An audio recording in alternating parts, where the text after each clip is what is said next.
আসসালামু আলাইকুম সিনেমা প্রেমী, আশা করি আপনারা সবাই ভালো আছেন। আলহামদুলিল্লাহ আমিও ভালো আছি। তো আমি এখন কথা বলবো একটি সিনেমাকে নিয়ে। এই সিনেমাটির নাম হচ্ছে অন্তর্জাল। এই অন্তর্জাল সিনেমাটির ক্ষেত্রে অভিনয় করেছেন সিয়াম, বিদ্যা সিনহা, মিম, কেটো ভাই সহ আরও অনেকে। তো এই সিনেমাটা সবথেকে বেশি ইম্পর্টেন্ট ছিল হচ্ছে এই সিনেমাটার গল্প। সিনেমাটার গল্প মনে করেন যে অনেক সুন্দরভাবে উপস্থাপন করা হয়েছে। এই সিনেমার গল্পটা ছিল অনেক ছোট্ট করে আপনাদেরকে বলি, স্পয়লার ছাড়া। তো মনে করেন আমাদের দেশে এরকম সিনেমা কম নির্মাণ হয়। এই সিনেমাটার ক্যাটাগরি হচ্ছে সাইফাই বা টেক টেক রিলেটেড, হ্যাকিং ওকে, হ্যাকিং বিষয়ে। তো এই সিনেমায় দেখানো হয় সর্বপ্রথমেই মনে করেন যে বৃহস্পতিবার একটি গ্রিন লাইন ব্যাংক নামে একটা ব্যাংক আছে, হ্যাক হয়ে যায়। এখানে কোনো প্রকার লেনদেন বা অর্থ আদান প্রদান করা সম্ভব হয় না, এটা সম্পূর্ণভাবে অফ হয়ে যায়। তো এখানে মনে করেন যে কিছু এখানে যে কর্মকর্তারা রয়েছে তাদের হাতে সময়টাকে মনে করেন যে বৃহস্পতিবার যখন এটা বন্ধ হয়ে যায় তখন মনে করেন যে তখন থেকে ঠিক শুক্রবার, যেহেতু শুক্রবার শনিবার অফিস সরকারিভাবে বন্ধ থাকে, যার কারণে অনেক সময় থাকে তাদের হাতে এটাকে রিকভার করার জন্য, এই সমস্যাটাকে সমাধান করার জন্য। এই যে সমস্যাটা সমাধান করার জন্য যে তাদের হাতে এই যে শুক্রবার শনিবার সহ সরকারি ছুটির কারণে যে দীর্ঘ সময় থাকে, তারপরেও কি তারা কি এই সমস্যাটাকে সমাধান করতে পারে কি পারে না, এই সম্পূর্ণ বিষয়টা দেখতে হলে আপনাকে জানতে হলে আপনাকে দেখে নিতে হবে অন্তর্জাল সিনেমাটি। তো এই সিনেমা সবথেকে বেশি আর দ্বিতীয় যে বিষয়টা রয়েছে সবথেকে বেশি ভালো লেগেছে, এই সিনেমায় মনে করেন যে একটু পর মনে করেন যে নিচের স্ক্রিনে আপডেট দেওয়া হচ্ছে যে বৃহস্পতিবার যেহেতু ব্যাংকটা বন্ধ হয়ে গেছে, টাকা লেনদেন যে বিষয়টা যে হ্যাক হয়ে গেছে, লেনদেন করতে পারতেছে না বৃহস্পতিবার। তারপরে মনে করেন যে শুক্রবারে সকাল ভোর 4টা এরকমভাবে আপনার মনে করেন যে সময়টা আছে কিছুক্ষণ পর মনে করেন যে আপডেট দিতেছে, যে আমরা খুব সহজে বুঝতে পারতেছি যে সিনেমাটা মনে করেন যে 4 দিনের ভিতরে আর কি গল্পটাকে রাখা হয়েছে। বৃহস্পতিবার থেকে সোমবার পর্যন্ত এই গল্পটাকে রাখা হয়েছে। তো ওখানে স্ক্রিনে লেখা উঠতেছে, আমরা কিন্তু বুঝতে পারতেছি খুব সহজে যে বেশি দিন যায়নি। মনে করেন যে ভোর সকাল 4টা, দুপুর 12টা, দুপুর 2টা, সন্ধ্যা 7টা এরকমভাবে আমাদেরকে আপডেট দেওয়া হচ্ছে নিচের স্ক্রিনে। এই জিনিসটা অনেক বেশি ইম্প্যাক্টফুল ছিল, ভালো ছিল। আমরা খুব সহজেই গল্পটার সাথে কানেক্ট করতে পারছি, যে সময়গুলো যাচ্ছে যে আসলে বেশি দেরি হয়নি। তো এখানে যদি সময়টাকে এভাবে দেখানো না হতো তাহলে মুখে যদি বলতো তত তো আমরা কানেক্ট হতাম না। তো এখানে ঘড়িতে অনেক সময় অনেক সিনেমায় দেখানো হয় বারবার ঘড়ির দিকে। তো এই ঘড়ির দিকে না দেখে এই যে নিচে যে স্ক্রিনে লেখা উঠেছিল যে ভোর 4টা, দুপুর 2টা, সন্ধ্যা 7টা, এই জিনিসটা অনেক ভালো হয়েছে। এরপরের বিষয়টা হচ্ছে সাউন্ড আর বিজিএম মনে করেন যে অন্য সিনেমায় মনে করেন যে সাউন্ড বা বিজিএম ব্যাকগ্রাউন্ড মিউজিক যে রয়েছে, ব্যাকগ্রাউন্ড মিউজিকটা অনেক সাপ পরে যায়, অনেকটা হাইপ থাকে এই বিজিএমের। কিন্তু এই ব্যাকগ্রাউন্ড মিউজিক যে রয়েছে এই সিনেমার অতটা হাইপ নাই। মনে করেন যে সিনেমা আপনি দেখতেছেন মনে রাখার মতো ব্যাকগ্রাউন্ড মিউজিক ছিল না, যে দীর্ঘ সময় ধরে আপনাকে ভালো লাগবে বা আপনি শুনতে চাইবেন নেক্সট টাইম, এরকমটা ছিল না। যা ছিল সিনেমাটা দেখার সময় খাপ ছিল। এর বাইরে এই সিনেমার যে বিজিএমটা সম্পর্কে আপনার বিন্দু পরিমাণ আমার ইন্টারেস্ট ছিল না। আশা করি আপনাদেরও থাকবো না, আমার ভালো না লাগলে আপনাদের হয়তো বা হ্যাঁ ভালো লাগতে পারে। তো এইগুলো এরপরে যে বিষয়টা রয়েছে থাপ্পড়। তো এই সিনেমায় মনে করেন যে একটা থাপ্পড় সিকোয়েন্স রয়েছে। এই থাপ্পড় সিকোয়েন্স নিয়ে অনেক ইউটিউবাররা ভিডিও বানিয়েছে, কন্টেন্ট ক্রিয়েটররা ভিডিও বানিয়েছে, এবং আপনার টিভি চ্যানেল যে রয়েছে বাংলাদেশের সবথেকে বড় টিভি চ্যানেল, এই থাপ্পড়টাকে নিয়েও ভিডিও বানানো হয়েছিল। তো এখানে সিয়াম আহমেদ যেখানে যে নায়িকা রয়েছে, নায়িকাকে একটা থাপ্পড় মারে। মনে করেন যে আমরা অডিয়েন্স হিসেবে যখন মনে করেন যে স্টেজে পারফর্ম হয় তখন আমরা গান শুনি, ঠিক ওই রকম গান শোনা হচ্ছিল। তো এই সিকোয়েন্সটা দেখার আমার খুব আগ্রহ ছিল। আমি যখন এই মুভিটা দেখা শুরু করি তখন মনে করেন যে এই সিকোয়েন্সটা কোন জায়গায় রয়েছে, আমি মনে ভাবছিলাম আর দেখছিলাম যে এই সিকোয়েন্সটা কখন আসবে। এই যে সিয়াম আহমেদের যে নায়িকাকে থাপ্পড় মারলো, হ্যাঁ, তো একটা সিকোয়েন্সে এই থাপ্পড়টা আমার দেখা হয়, আমার ইচ্ছা পূরণ হয়। কারণ এটা মনে করেন যে আমার খুব জানার ইচ্ছা ছিল, দেখার ইচ্ছা ছিল। তো একটা স্টেজ শো স্টেজে গান গাচ্ছিল, এই গানটা সবথেকে বেশি, গানটা আমার সবথেকে এই সিনেমার মধ্যে যে গানগুলো রয়েছে সবথেকে বেশি ভালো লেগেছে। এই সিনেমার 3টে গান রয়েছে। একটা হচ্ছে মনে করেন যে বলে দিলেই তো হয়, এই যে গানটার মনে করেন যে আপনার হচ্ছে গানের সিনেমাটোগ্রাফি বা কালার গ্রেডিংটা অনেক ভালো ছিল। দ্বিতীয়ত হচ্ছে মনে করেন যে লোকেশনটা, যে জায়গায় এই শ্যুট করা হয় গানের, এটা ভালো ছিল। কিন্তু মেন যে কেমিস্ট্রিটা, গানের যে মেন যে বিষয়টা রয়েছে ভালোবাসা বা এই যে গানের যে অভিনেতারা অভিনেত্রীরা অভিনয় করতেছে এদের মধ্যে যে কেমিস্ট্রিটা এটা কিন্তু জমে ওঠেনি।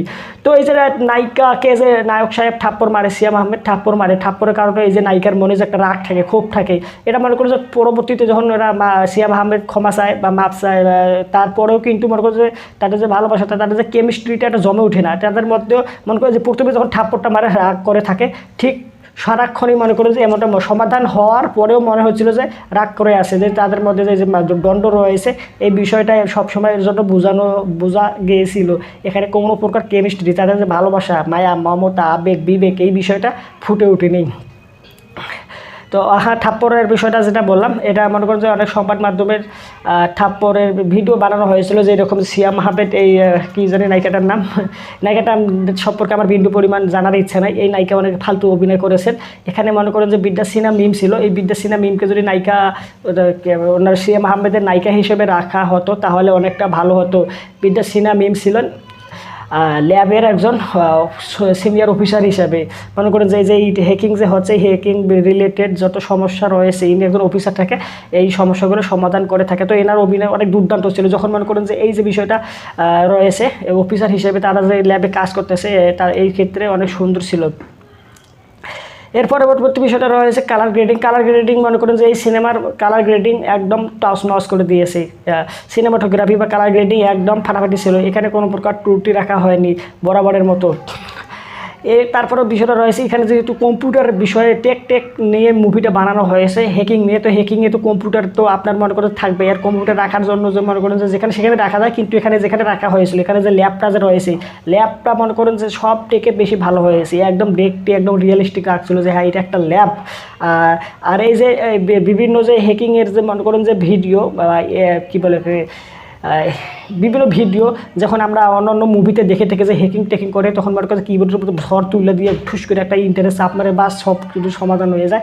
এখানে কিন্তু এমনটা দেখানো হয়, এখানে অরিজিনালি মনে করেন যে তারা ভিডিও শ্যুট করে সেই ভিডিওগুলো এখানে এই এলিমেন্টসগুলো রেখেছে, অন্য কোথা থেকে ডাউনলোড করে বা অন্য মুভি থেকে নিয়ে, অনেকগুলো সিনেমায় আমরা দেখেছি এটাকে, বাংলা সিনেমায় অন্য মুভি থেকে বা অন্য জায়গা থেকে এনে মেরে দিয়েছে, কিন্তু এখানে তারা এই কাজটি করেনি, একদম রিয়েলিস্টিকভাবে তারা নিজেরাই এই কাজটা করে তারপরে এই এলিমেন্টসগুলো এখানে রেখেছিল, যার কারণে দেখতে আরও বেশি সুন্দর লাগছিল। এই মুভিটা মনে করেন যে আপনার যে বিষয়টা রয়েছে সাসপেন্স থ্রিলস, যে আপনার মনে করেন যে ভয় জানার যে এক্সাইটিং সম্পূর্ণ বিষয়টা এই মুভিতে আপনার জানতে ইচ্ছা করবে, সাসপেন্স থ্রিল সম্পূর্ণ আপনি উপভোগ করতে পারবেন এই মুভিটা। তো এই মুভির ডিরেক্টর ছিলেন দীপঙ্কর দীপন এর আগে কাজ করেছেন ঢাকা অ্যাটাক, অপারেশন সুন্দরবন, এই লাস্ট ওনার কাজ হচ্ছে অন্তর্জাল। তো ওনার সিনেমায় মনে করেন যে সবথেকে বেশি হাইপ ছিল ঢাকা অ্যাটাক, অপারেশন সুন্দরবন আর অন্তর্জাল সবার লাস্টের সিনেমা। এটার হাইপ বা এটার ছবিটা অনেক ভালো হওয়ার কথা থাকা সত্ত্বেও এই দুইটা সিনেমা ঢাকা অ্যাটাক এবং অপারেশন সুন্দরবনের নিচেই থাকবে এই সিনেমাটা, তাই ঢাকা অ্যাটাক বা অপারেশন সুন্দরবনের উপরে যাইতে পারেনি। তো এই বিষয়ে মনে করেন যে আর কিছু না বলি, ইনি অনেক ভালো কাজ করতেছে, আমরা আশাবাদী নেক্সট টাইম আরও পরবর্তী প্রজেক্টগুলো আরও ভালোভাবে আমাদের সামনে নিয়ে আসবে, আমরা উপভোগ করবো তার এই কাজ নেক্সট কাজগুলো। তো অভিনয়ের বিষয়টা আমি একটু আগে বলেছিলাম, আর একটু বলে দিই যে এখানে মনে করেন যে নায়িকা হিসেবে যে ছিল সিয়াম আহমেদের, একদম ওনাকে মিলেনি নায়িকা হিসেবে, একদম এখানে আমি কী বলবো, একদম আমার ভালো লাগেনি নায়িকা হিসেবে। এখানে কোনো প্রকার কেমিস্ট্রি জমে উঠেনি তাদের মধ্যে, তারা নায়িকা এখানে আমি মনে করি অন্য কাউকে নিলে ভালো হতো, অন্য কাউকে কাস্ট করলে ভালো হতো, এই নায়িকা অনেক ফালতু অভিনয় করেছে। আর দ্বিতীয়ত সিয়াম আহমেদের অভিনয় ভালো ছিল, কেটো ভাইয়ের অভিনয় ভালো ছিল। তৃতীয়ত বিষয়টা বিদ্যা সিনহা মিমের, মনে করেন যে যখন উনি ল্যাবে কাজ করতেছে একজন অফিসার হিসেবে, যে মনে করেন যে এই হ্যাকিং টেকিংদের রয়েছে টেক রিলেটেড, তো এখানে উনি যখন অফিসার হিসেবে কাজ করতেছেন বিভিন্ন কম্পিউটার বসতে, ওনার যে একটা মনে করেন যে কি ওনার যে ইয়াটা রয়েছে এক্সপিরিয়েশনটা রয়েছে এইটা অনেক সুন্দর ছিল। কিন্তু যখন মনে করেন যে এই যে মনে করেন যে এই সমস্যাটা সমাধানের জন্য যারা আসে তাদেরকে তুলে নিয়ে যে এখানে দেখানো হয় যে হত্যা করা হয়েছে, এই যে হত্যা করা হয়েছে তা তখন যে ওনার এক্সপ্রেশন ছিল তখন আমার দেখতে একটু ভালো লাগেনি, ওভার অ্যাক্টিং মনে হয়েছে। তো এরপরে বিষয়টা হচ্ছে গান। তো গানের মনে করে এই সিনেমার 3টা গান ছিল, তিনটা গানের মধ্যে মনে করেন যে বলে দিলেই তো হয়, এই গানটা তো আমি বললামই। এই গানের মনে করেন যে কালার গ্রেডিং বা সিনেমাটোগ্রাফি ভালো ছিল, লোকেশনটা ভালো ছিল, কিন্তু মেন যে প্রোটাগনিস্ট যারা অভিনয় করেছেন তাদের মধ্যে কেমিস্ট্রিটা একদম জমেনি। তাদের মধ্যে মনে হচ্ছে যে মারামারি তো হয়েছিল, এটা মনে করেন যে রয়ে গেছে, এটা কোনো প্রকার সমাধান হয়নি। হ্যাঁ, এই হচ্ছে প্রথম গানটা, বলে দিলেই তো হয়। দ্বিতীয় যে গানটা রয়েছে, এই গানটা মনে করেন যে স্টেজে গাচ্ছিল, আর আমরা যারা স্টেজে গান গায় যখন অডিয়েন্স আমরা যখন যেভাবে উপভোগ করি তারাও ঠিক সেভাবে উপভোগ করে। এক পর্যায়ে নায়ককে চুমা দেয়, এরপর থাপ্পড় মারে। এই থাপ্পড় দিয়ে তো মনে করেন যে আমি বললামই, বিভিন্ন কন্টেন্ট ক্রিয়েটর, ইউটিউবার, রিভিউবার, মানে তাছাড়া সংবাদ মাধ্যমেও এই বিষয়টা নিয়ে সংবাদ করা হয়। তো যখন সংবাদ করা হচ্ছিল তখন মনে করেন যে রিয়েলিস্টিক মনে হচ্ছিল যে আসলে সত্যি সত্যি মনে করেন যে নায়ক সিয়াম আহমেদ এই নায়িকাটাকে, এই মেয়েটাকে থাপ্পড় মেরেছে, এরকমটা বোঝানো হয়েছিল। কিন্তু পরবর্তীতে যখন মানে লাস্টে গিয়ে এটা রিভিল করা হয় যে একটা সিনেমার সিকুয়েন্সে সিয়াম আহমেদ এই নায়িকাটাকে থাপ্পড় মেরেছিল। তো এই যে থাপ্পড় যে মেরেছিল এটা কিন্তু একদম রিয়েলিস্টিক মনে হয়েছিল, যার কারণে এই সিনেমা আর এই সিকুয়েন্সটা নিয়ে অনেক বেশি হাইপ ছিল, অনেক কথাবার্তা হয়েছিল।